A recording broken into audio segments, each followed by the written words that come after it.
Editor Mac from the future here, just going to butt in quickly to point out that Eli's mic goes a bit weird every so often in this episode. There's nothing I can do about it. I can try and minimize it as much as possible, but sadly, it's going to ruin a bit of the episode for you.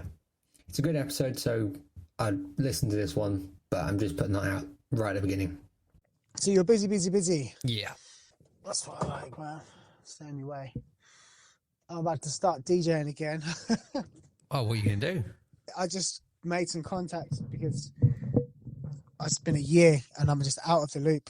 Well, it's been over a year. It's been a year and a half since I started working at BBC. I stopped DJing because I just didn't want to do a Friday and a Saturday.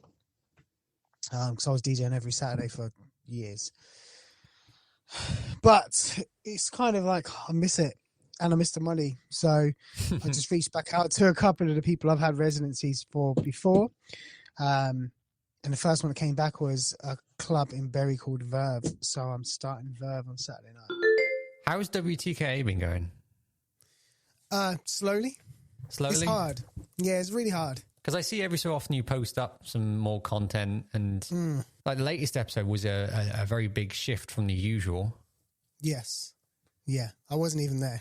You really? So you let someone record the podcast without you being there? It's a big jump. I mean...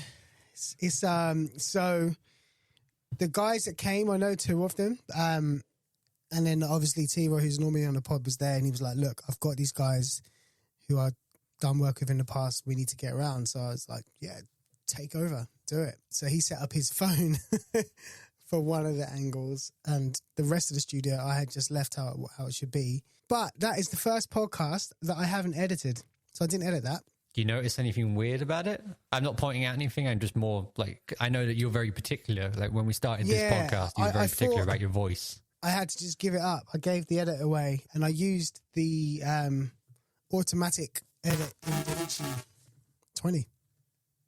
Oh yeah, because you've got access to that now, haven't you? Yeah, I pushed a button and it just cut on voice. I didn't even watch it because I spoke to the guys after and I said, "Are you happy? Do you want me to cut anything out?" They all said no. So I thought, great, perfect opportunity. Hit the button, left it for an hour, came back, it was done, shipped it off. I still haven't watched it. The new DaVinci features are really interesting because there's a lot of, as much as I don't like AI-based stuff at the moment because it's just algorithms that we keep rebranding, at the same time, I really like the new features that they've announced. They are generally very useful to people who are editing, especially for short content. Yeah, I've used quite a few of the features already. Which brings me to my other thing that why I kind of noted this down. You posted on the WTKA Instagram page about the Black Men in Business. Yeah. What's that about? So I was approached by Aspire Black Suffolk, who are a local organisation who basically get monies in to do lots of different things in the community in Suffolk. And it's led by a lady called Alicia Sowens. And she's actually in Parliament today, but she works as a consultant for the British Parliament. And she basically had some money to try and raise awareness of business opportunities and how to access different fundings that are just available exclusively to black men. They just don't claim it.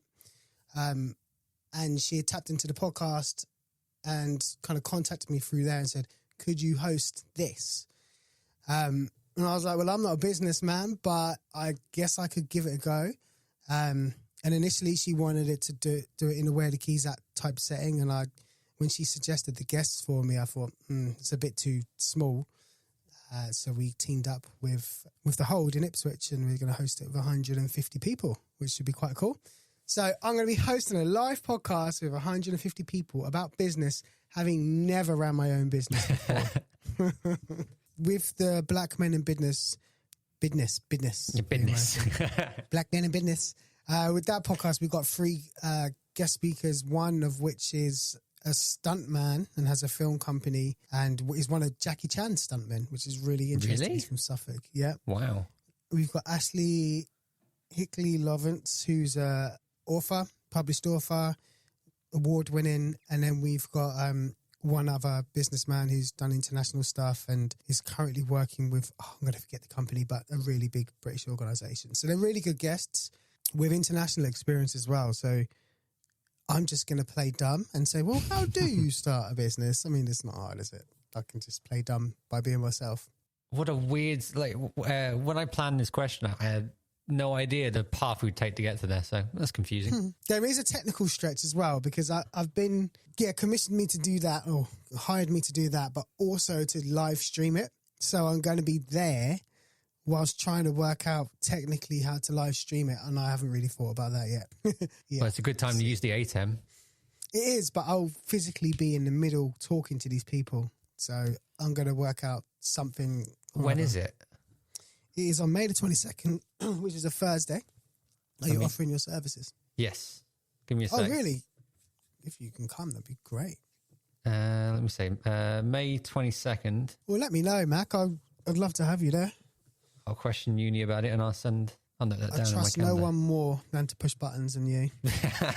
But yeah, I'm probably going to set up 3 cameras. I don't know. I haven't thought that far ahead yet. I've got a lot of other things in May before that, to be honest. But yes, that's what I've got going on. What have you got going on, Mac? So, as we were discussing before the episode properly started, I've given myself a lot of work to do for no apparent reason. And this is because I've been chatting with Caden a lot about how I want to run Press Red as a company. Yeah. And the answer is I don't want to call it Press Red anymore. What? Yeah. What do you mean? It's the Press Red Podcasting Network. It is, and I don't like the name Press Red. I haven't liked the name Press Red pretty much since I called it that. I know. This is the most Mac thing I've heard today. Yeah, my dad did the same thing. He's like, don't do it, but I want to do it. Right. And I'm going to take my time with this compared to everything else where I've just gone immediately launch everything. I'm taking my time, and what I'm doing to still kind of give myself that I'm relaunching something. I am posting all of the work I'm doing on my Instagram page. So if you're suddenly seeing a lot of posts, that's me randomly designing logos for fun. The idea is that I've got fed up with... Actually, right, okay, so the most annoying thing about naming a company Press Red is the fact that you cannot use any other color than red. It drives me mad that every time I do a logo, it has to be red. And for some reason, I have this obsession with all my logos being circular, which is a pain also at the same time. So I'm trying to step away from what I usually do. Admittedly, the logo I've currently designed does have a circle in it. It's not the shape of the design itself. It is literally just the O on it. But I probably should announce what I want to rename it to. My plan is to rename Press Red to Wonky. Wonky? Wonky. Wonky Network. Wonky Podcasting Group will probably be the full name.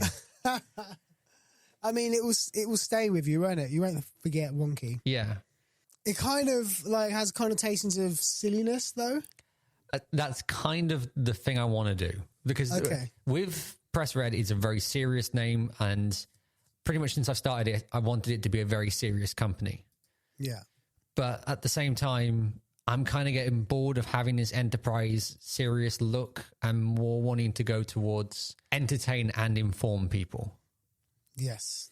Because every bit of content that I've watched, when I learn something, it has to be entertaining. Otherwise, I won't be watching it. So if I can make the podcast themselves like this one or Screen Free or any other ones we do in the future, I would want them to be more entertaining and more fun for the people to actually listen to.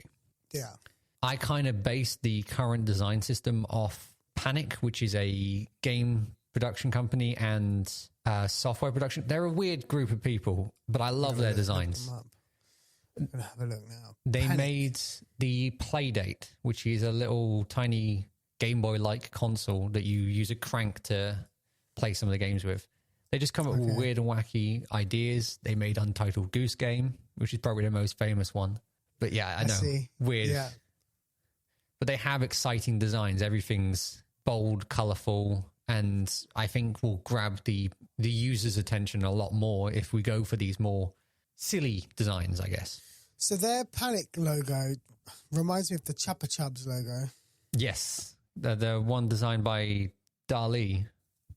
Is it right? I don't know. Chupa Chups. The like lollies, the right? Yeah. They're designed by Dali. Oh, wow. Okay. Yeah. Instantly got that as soon as I saw it. And that's just because of the letter in the kind of floral circle. So My guess, by the fact that you went, oh no, this is definitely a Mac thing to do, you think this is a bad idea to do this? I think it's no, actually my oh no was, oh no, Elo, you forgot who you're talking to. This was always coming. This was always going to happen. Mac's been sitting with something for a while. It's time for change. And I guess it's kind of a nice approach. It's a good approach to things, to keep changing it until you get to somewhere that you're happy with. Like, I started Press Red when I was in high school, and I changed everything about it every couple of weeks because I was never happy with it. And I guess you're right. That is the kind of person I am. I keep trying to change things until I'm happy with it, and I never get to that point that I'm happy with it. That didn't happen with this show, Functions. I enjoy doing this, and it got to a point that I'm just happy to keep doing it. Yeah. I do redesign things. I do change things every now and then. But for the most part, this show has stayed the same the entire time, and we've been doing it for 2 years now. That's 2 years. Almost 2 years, I think. Do you think Wonky's a good name? I want to see the logo, because a name can grow on you if you like the brand. You know, look at all the silly names we've got for brands that make no sense at all. So I do need to see that logo. I have so many. I wonder if I can just quickly grab one from another WhatsApp group that I sent. I'll tell you what the references are, by the way, as well. Because literally as this show was starting today, everything always goes a little bit wonky in recordings. We always have a bit of technical difficulties at the beginning. I also am a big fan of this this artist called Orbital. My parents raised me on Orbital, and my brother was born to the album Wonky. Wow. So I think it has a good connection to my family specifically. I'm looking it up now. Orbital Wonky. Is this with I can see a cat. Cat food. What's that? That was perhaps the not so good song. Oh, okay. It's the only song that's annoying on that album. New France is a good one on that. But the album cover is amazing. I love that album cover. I think I remember my parents discussing about having it as a tattoo on them. But it'd be difficult because there's multiple colours. Yeah, and it's kind of like phased. There's some sharp bits and some depth in there. I don't know if you can get that much detail. I've tried to remake it so many times. I have like an artifacts file I just keep on my computer where I keep testing to try and remake it, and I screw it up every time. Oh, wow. Hold on. I've got this image come through now with in Mac style 1, 2, 3, 4, 6, 17 logos or 17 variations. Yeah. It's playful though. I like it. I don't like number 1. Do you want to hear my opinion? Yeah, go ahead. Number 1 is the original version. So for the current, I should also put a bit more history behind this. Currently at uni, I am working on a magazine because it's one of the projects we have to do. And what I came up with was the Wonky thing. And I kind of like the name so much that I've been messing around with it. And that's why it's got to this point that I kind of want to use it in podcasting. This was about 2 weeks ago that 3 weeks ago that this name became a thing, and it's stuck in my head. Okay. I really, really like a couple of them, and they're quite different, the ones I like. I like 13. I like Artboard 16. I like Artboard 12, and I really like Artboard 6. Cool, good. Artboard 6 is perhaps one of my favourites as well. Yeah, I really like that one. Because it has that seesaw. Yeah, and it's quite striking with the O, and yeah, it's nice. I could see that on a T-shirt, you know? Yeah. That would work.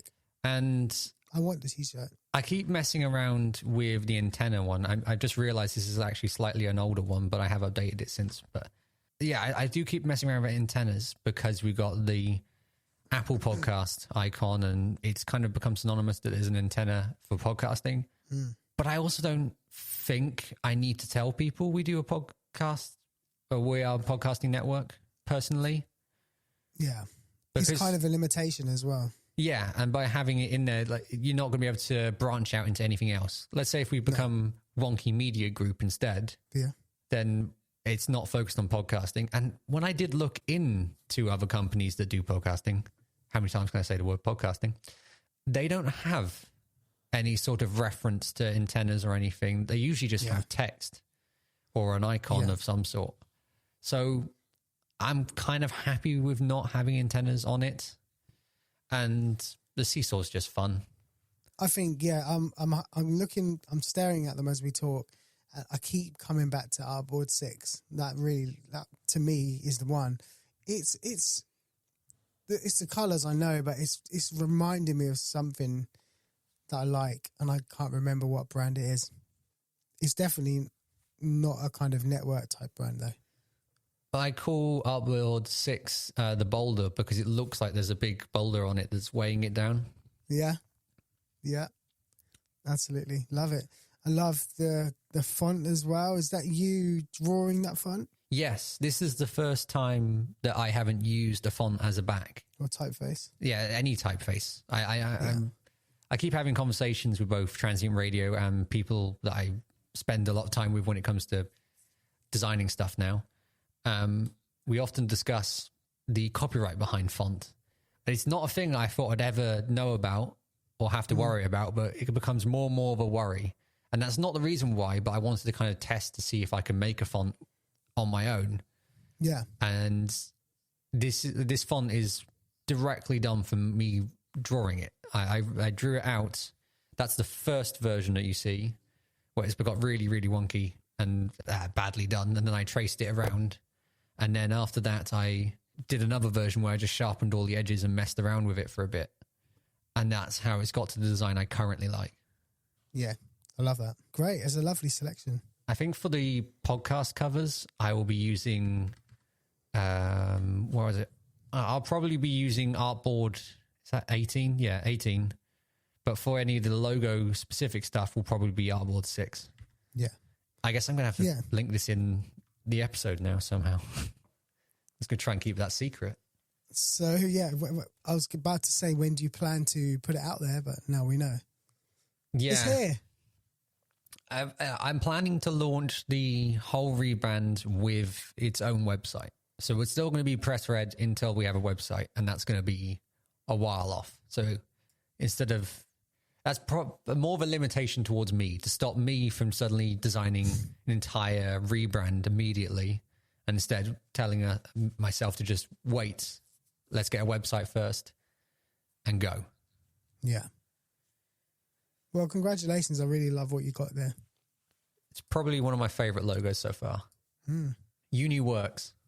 I need a new way. You need to give me a new way to keys that logo. With I know. With a font that's special for us. We'll commission you to come work for us. So I've been sending those out to a lot of my friends on Discord and anyone I can really to get their opinions on it. And one of my friends sent me back the way the keys out one. I went, yeah, I need to update that. So I like it, but I feel like, something fresh now. I like the direction you're going in. I'll mess around with it during the summer when I'm not doing press red or transient stuff. Yeah. Newsflash, your life is going to be busy forever now. It doesn't stop now. You're out there. Fun. Great fun. I feel tired. Have you seen the Light Phone 3? The Light Phone 3. Who makes the Light Phone? I want to say Light Phone. I don't actually know. Okay. I've seen the reviews going around for it. It used to be an e-ink phone that was very minimal. You couldn't do anything with it.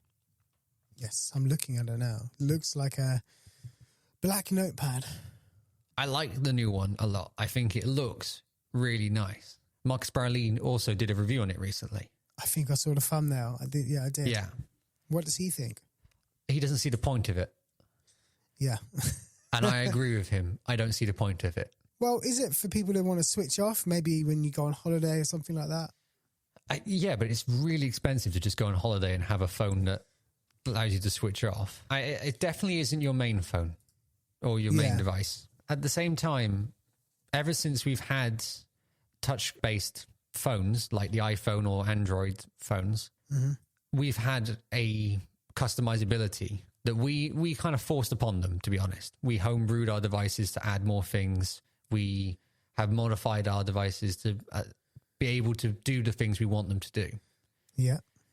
And that phone has got rid of that. Minimal does not mean that you don't need these things. It just means you need to trick your brain. You need to learn how your brain works to try and educate your brain. So it's like Alcoholics Anonymous. But for apps. Yeah. Training yourself to drink a glass of water every time you want to take a drink, but for apps. Yeah, it just confuses me because I know why people want these phones, and I think the phone looks beautiful, and I love the idea behind it. It's just weird to me that the people are jumping onto a whole new device just to do this. Just customize your phone to do it. However, there's beauty and like convenience in having something that's natively simplistic and limited, you know? And that goes for anything, especially creative things. You know, if you have, I'll take it back to creating music. I found music a lot easier to produce for my first 10 years from 98 to 2008 when I didn't have many options, when I had an Ensoniq EPS sequencer and maybe a synth. And then the more options that came, the more difficult things became. The more possibilities were there, but the more frustrated I got. And I think we're getting there with phones now where they can do everything. You almost end up doing nothing. You end up doing the same 3 things because there's just too much to take in. Yeah, okay. I agree with you on that. I don't think that phone is good enough. Primarily because it avoids basic things in design that I don't like. The shape's a bit odd. The shape is a bit odd, but it reminds me of the old iPhone 4, but chunkier and slightly squarer. Yeah. I think it looks sci-fi in a way. I could imagine seeing it in some sort of space movie where they have to have these phones for some reason. I don't know. Again, its UI is what probably bothers me the most. So there's not many pictures. It's just got the one, it looks like there's like a 5-line menu is all I can see. And the thing that they've done, they've taken the idea of minimal and meaning and changed it to just meaning text. We are very good with imagery. We use a lot of imagery to determine what we do. We use it for signs. Signs are a really good example of the warnings, the speeds we should be going at, or the reason why this road is closed. Yeah. We've transferred that to our UIs on our devices, our phones. We use iconography everywhere.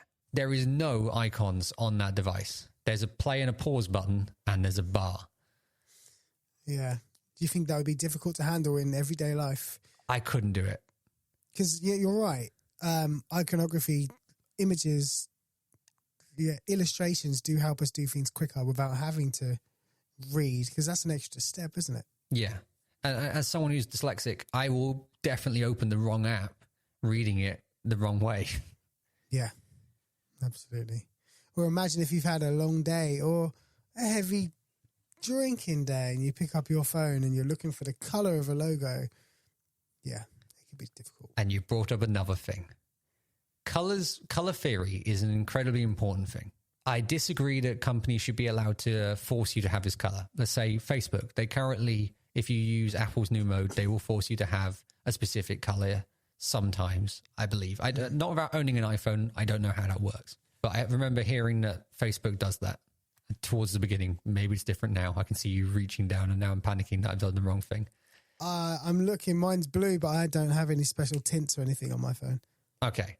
Again, you have it to the default blue just because that's what the app has, right? Yeah. Same for Instagram, you have that multicolored. In my opinion, you should be able to change the color of any app that you have because, again, you need to learn how your brain works. You need to utilize which colors that your brain grabs the fastest and use that on the apps that you don't open that often. Yeah. Change that blue if it grabs your attention to, I don't know, your to-do list app for the day.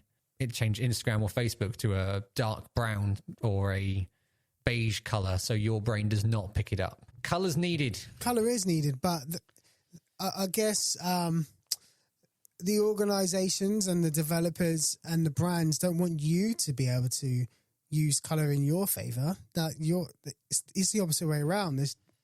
The kind of psychological warfare is being led by them. They want to make their app this color or this button, this color to trigger something in you that they have researched.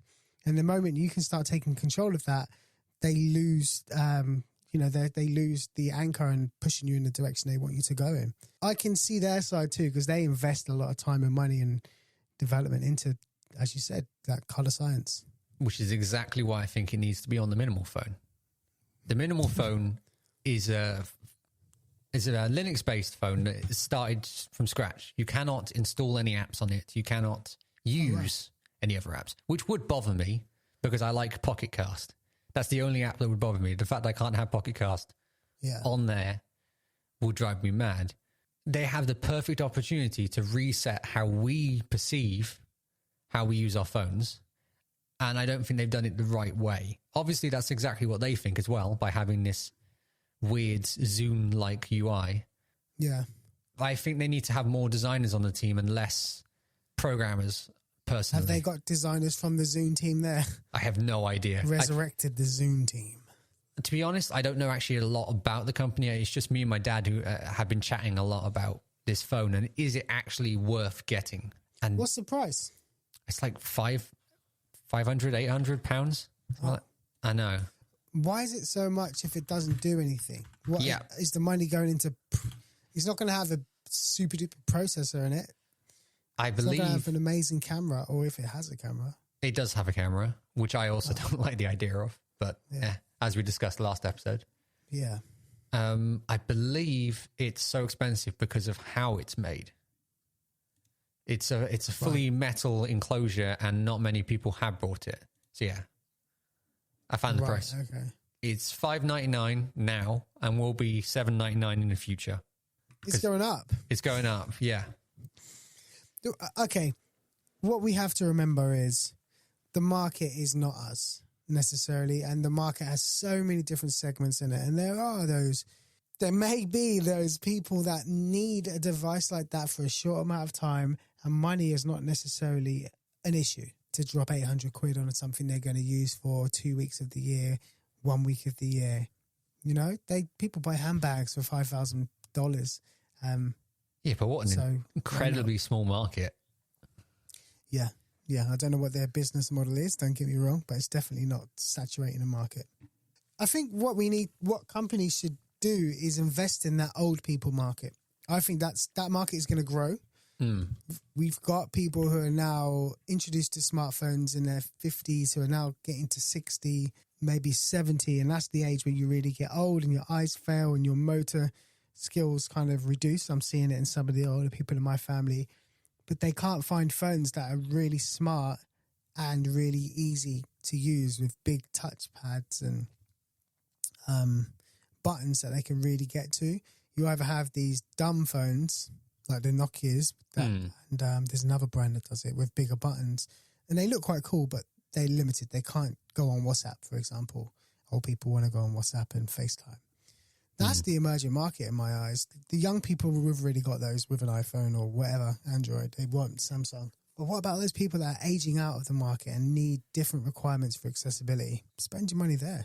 That is a good point, because I do know people who have iPhones who are older and they will have like the size of text increased, but that's all in accessibilities. You have to go through that and know that already. Yeah.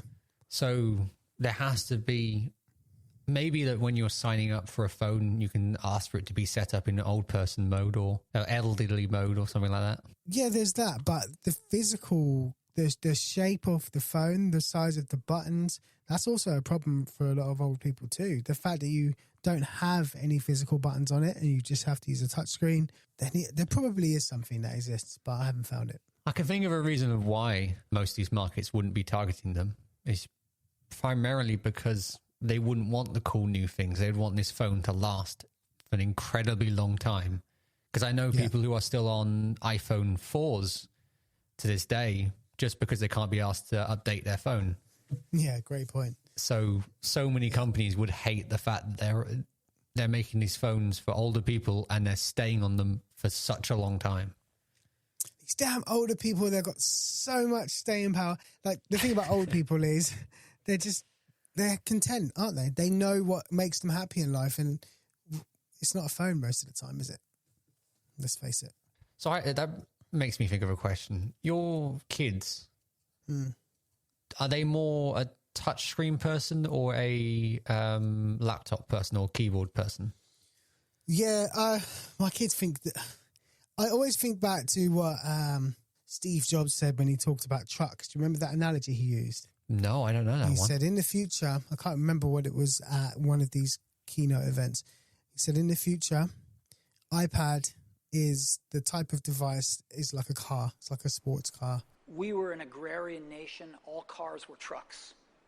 because that's what you needed on the farm. As vehicles started to be used in the urban centers and America started to move into those urban and then suburban centers, cars got more popular, and innovations like automatic transmission and power steering and things that you didn't care about in a truck as much started to become paramount in cars. And now, probably, I don't know what the statistics are, maybe 1 out of every 25 vehicles, 30 vehicles is a truck, where it used to be 100%. PCs are going to be like trucks. And a PC on a desktop is like a lorry. Like, no one needs them, but the people that need them use them a lot. And my kids kind of see it that way. We've got a desktop PC that they use when they have to go and do homework. But they don't like using it. They don't do anything fun on it. They get their work done, they turn it off, and they get the hell out of there. They're still going to be around. They're still going to have a lot of value, but they're going to be used by 1 out of X people. And this transformation is going to make some people uneasy. People from the PC world, like you and me. It's going to make us uneasy because the PC's taken us a long ways. It's brilliant. And we like to talk about the post-PC era, but when it really starts to happen, I think it's uncomfortable. They're phone-based. They don't even use tablets. They don't have a sports car. They just have an everyday estate, and that's their phone. It's interesting because I was discussing this with my friends recently where we were just going, it's weird that even in my age group, there are people who don't know what file structures are or what using a laptop is like, which is weird to me. A lot of people are focused on phones and touchscreens. Yeah, it destroyed the iPhone lack of having a folder structure, and the iPad especially. I noticed as a teacher over the course of 15 years, I noticed a change about 7 or 8 years ago where young people were coming to us and not understanding what a file structure was and what simple things like cut and paste were, or how to search through files, or what file types are. It's just disappeared, and it wasn't always that way. Young people were very familiar with that stuff, and that is kind of being bred out of the culture. Is that a worrying thing, or is that just a market change that touchscreens are more effective to people? People are being trained to use digital devices to receive, to consume, rather than to create. So they're not understanding the workings. It's like cars. They're not understanding what's going on under the hood. So therefore, they're less likely to try and get under the hood and do something with it. They're more likely just to take it somewhere and get a new one or get it fixed or consume. So it's worrying in that way. But, well, there's no but. It's worrying. Yeah, I find it incredibly weird to look at it from the phone point of view. But at the same time, I don't know how to deal with a car at all. So I think that is actually a really good analogy. I've never been able to take a car apart or fix any parts of it because I've always been a computer person. I know what I'm doing on my computer the entire way through it. Yeah. Especially when I'm taking it apart. I love doing that. My dad used to tell me off every time I did that. If you ask your parents, I bet if they talk about, in their teen years when they got cars and their friends got cars, even in my time, everyone was a car person. Everyone lifted the hood. Everyone was tuning their cars. People were ripping out sound systems and putting new ones in or changing their seats. People don't really do that anymore, do they? No, not at all. Because cars come complete. They're really hard to get into, so you're discouraged from doing any of that sort of stuff. Or even thinking it's possible. Interesting that the simple phone got us to this point. Just discussing the future of technology. Oh, great. A photo of a car. Oh, is that the Tesla? It's me getting under the hood of the Tesla. Oh, it does not look like I expected it to. No, not at all. And my wife was like, don't take it apart. You're not meant to. And I said, well, it's still a car. I used to take apart all my other cars. I've never had a car and not took it apart to see what's going on. But yeah, I think that would give some people a heart attack. Why are you getting this electric car and lifting everything out and poking things and yeah. I don't know why, but I expected you open the lid and it kind of looks like the inside of a computer, maybe like a Mac or something, but it still looks like a car. Yeah, it's a bit weird, right? Like there's the manifold on the front, and then this is all the cooling system on the front there, from what I can understand, and the 12-volt battery. And that's pretty much it. Underneath, there's the big battery, but you can't really see it. There's a lot of space. So much. And a lot of space. Yeah, that's what it has the frunk, doesn't it? It goes on top. Huh, interesting. But yeah, I just thought this weekend, let me just take it apart and see what's going on. Hang on. Why are there hexagons on the lid? What? I just, I don't know why. I physically rotated my phone yeah, and there's hexagons on the top. I bet that's a manufacturing thing where they can pull them apart and save lots of material and whatnot. And hexagons are the bestigans. Talking of cars, did you look at the Slate? The Slate. It's been the Shanghai Motor Show, right, recently, so I've been seeing loads of new cars, but I may have seen the Slate. Slate is another electric car that's kind of, I just think it looks quite nice, actually.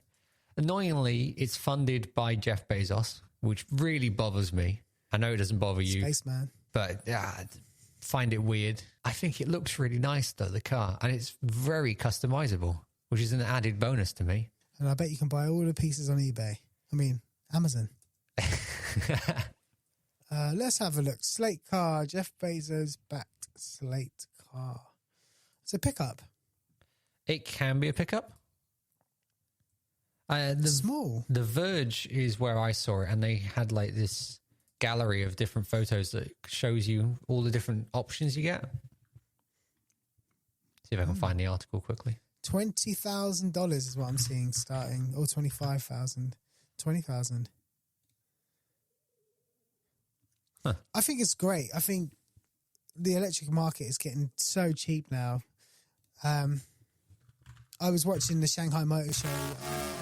Who was doing a review? Somebody was there anyway. And they were saying that this year was the year where they had the breakthrough moment where the batteries are now cheaper to make than engines. So now prices are just going to be falling for the next 2 or 3 years ridiculously. So China are making these electric cars for 20k, no problem. They had one there for $6,000, a nice electric car. They had one for £3,000, a very budget, can't fit anyone in an electric car. So the prices have just gone silly now. Whether they trickle down to Europe or not, we will see. What a terrible time to start learning how to drive. What, you can drive an electric car? Eventually. It will drive you. I hope to have that future. And I just see them as a way to get from point A to point B. I don't enjoy the drive in between. It's one of the last real kind of freedom things that you have, though. It's one of those last things you have to focus on what you're doing and what you want and drive your car. You can't be on the phone. You're not at home and with mum and dad telling you what to do. You get in your car and you just go. And it is that teen moment, I think, if you learn to drive as a teen, that is. I think it's going to be a shame when cars do start driving themselves and it gets to the point where you don't even need a license. You just hop in a car and you go somewhere. Because you're no longer in control. Your parents are probably going to be on some app finding where you're going and... Be safer. If every single car is on a network. Yeah. And they'll be safer until they get hacked. The first steps have been taken, though. So early this week, the US Transportation Secretary announced that he's going to speed up the process and all of the states in America are going to be under one law. And he's going to speed it up so that in the coming months, he's going to allow fully autonomous cars to be on the road in the first pilot phase in every state. And by the end of the year, if all goes well, it will be completely legal in the whole of America. Is that a good idea? There's a whole statement video. You can watch it. He's announced it in basically an arms race with China. He said China are in an innovation race and they're beating us. So we're now going to break down the barriers and we're going to get it done this year. Okay. I guess that's one good thing from the tariffs then and this whole war against every other country. There might be some Guess who follows America blindly? Yeah. Us. No, I won't. Like agree I said, you might be in an automated car very soon. I would like that, though. We're like a delayed America at this point. We get everything 5-6 years later. I mean, when did we get Uber? London's had Uber for 8-9 years. Oh. We've just got it in Ipswich this year, or last year. And we're slow to roll it out. Yeah. When did London get Uber? Let's have a look. It's probably longer than that. I'm going to have a look. 2012, 13 years. Wow. Yeah. My brother was born in 2012. It doesn't, I mean, it seems, I guess it rolled out, didn't it? So I know I was aware of it maybe 10 years ago. I first got the app and started using it. We go to London now. I was in London this weekend and it's not a thing at all. We get out of the club. We were out in Camden and everyone just hails an Uber and goes home. No one even thinks about a taxi anymore. It's quite sad, really. I've only ever been in an Uber once and ended up chatting to the guy the entire time about Uber. He was a very nice guy. He didn't care at all the fact that we were bothering him saying, oh, it's an Uber. That's because you've got to give him a rating. You can't be horrible. Yeah. He seemed generally excited at the fact that we were discussing it, probably because we were the only people excited to get in an Uber for a long time. So you don't have an Uber in Norwich? I've never seen an Uber in Norwich. Sure, you must do. Oh, apparently Uber does come to Norwich. So you're not on DaVinci yet? No, I'm not on the latest DaVinci now. And I probably won't be for a while. Just because it's such a pain to update. I updated it whilst mid-project. I was doing a project for a woman and her business. And I thought, I really want it for this project, so I'm just going to update mid-project. I don't care. I did have the fail-safe of having a version on this PC, the older one. But it was fine. It's not as stable, but it's stable enough. It crashes. It's not Adobe. No, it crashes if I'm doing a lot at once. It doesn't manage CPU load well at the moment. But no, it's great. I'm telling you, it's unbelievable. All they need now is the video handles that Adobe have got, where you can extend the video for another second beyond where it is. If you could do that, then it's game over. I do think DaVinci is a great software, but you already knew that I thought that. Have you seen the voiceover soft part of it? I have not, no. And actually, I could have used this the other day. So now you can train the AI inside to become anybody you want. You feed it that person talking for the longer the better. And then you name it. So this is Mac's voice. And then if you forget to say something in your talking head, like maybe you're meant to say, and then I bought some fish and chips, I could just say it myself, express it however I express it, and it will just become your voice. And then you can match the environment as well, which is a killer because Adobe just makes it sound like you're in a studio. But now you can get a print of the audio where you said it and it will match that exact environment with the reverb and the EQ, the distance. So I could make an episode of this podcast narrated by David Attenborough. You could. And when you go to add a new voice print or whatever they call it, you get a big warning, of course. Do not use this without permission of someone's voice. Yeah, you could, because you could easily get a nice 5-minute segment of David Attenborough speaking, a nice clean one, couldn't you? I don't like that. I think that's terrifying. Because the most terrifying thing is the only thing that I provide to the internet at the moment is my voice by doing podcasts. Yeah. That is a really big source of me talking. Okay, so you do a podcast, right? You get a guest on who you can only have for this 1 hour. It's a really good thing for your podcast. They're popular in whatever segment you're promoting to. And at the end, they forget to say, and you can follow me on this link. What do you do? I would say it for them. But now you can get them to say it. You can email them and say, look, I'm just going to get you to say this. Can I have your permission? They say, yeah. But now you can do that. Yeah, okay. Let's go back to the analogy that you came up with earlier, that like you only had a synthesizer and a sequencer when you started.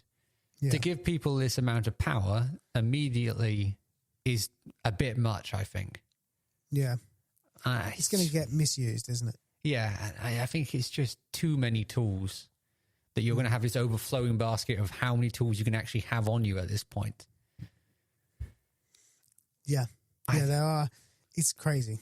I don't think that's a good idea at all. And if I had that situation that, let's say, because I talked to you about how I wanted to do a podcast with Max Cooper at some point, which is an artist I listen to.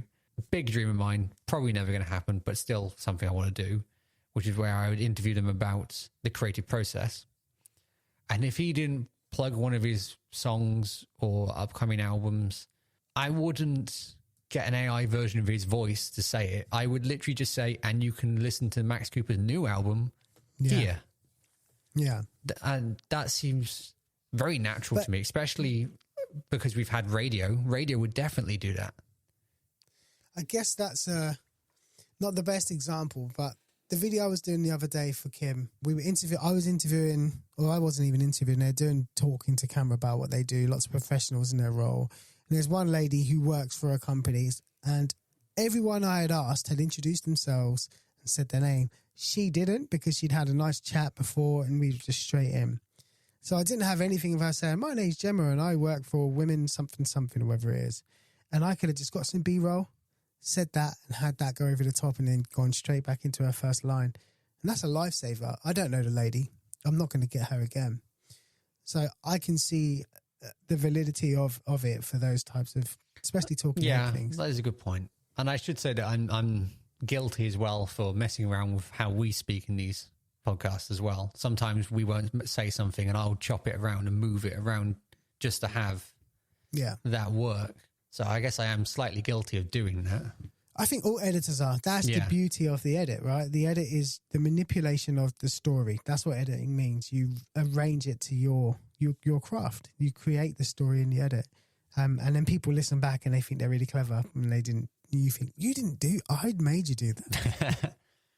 Recently, I decided to just test to see if I could do a radio show. So I did my own radio show and put it on Mixcloud. I couldn't help myself. I edited so much of it. I know. No. Yeah. That's the beauty of radio. It is just raw. I edited so much. Every time I pressed the button wrong and I went, played a little bit too early, I'll just cut that little bit of silence. No. Here's the thing with radio. The listeners are trained differently. So with radio, the listeners listen once for 15 minutes and they never think about it again. You know, it's not like a podcast or a video where they want to go back and check on it and share it in that kind of a way. So you're wasting your time. Just do it. Good point. Put it out there. That's a very good point. I'm literally listening to an episode from 2016 at the moment from a podcast. Yeah. Podcasts live forever. They kind of encourage that. They foster that environment of sharing and re-listening and not manipulating, but scrutinizing in certain things as well. A girl found Where the Keys At podcast on level 2 the other day, and I thought, she was asking me about it, and I said, that's not me. She said, I saw a bit on TikTok. I said, well, it's not me. And then she came in yesterday and she said, I watched all of the clips on TikTok and you guys talked about Sexy Red, who's a rapper, and you were saying that the lyrics are vulgar and blah, blah, blah. And she had a real thing about it. And then they all listened to it. And I thought, you know, those things will never go away. It's not like radio. They're always open for debate. And now you've allowed more people to hear that because you mentioned it on another podcast. Yes. You can check out Eli's work on his socials or on his podcast, Where the Keys At, which we've been talking about a lot today. To follow me, I am at MacBlatt on mastonapp.uk. This episode was edited by me, Matt Blackman. Thank you for listening to this episode of Functions, and we'll see you in the next one. See ya.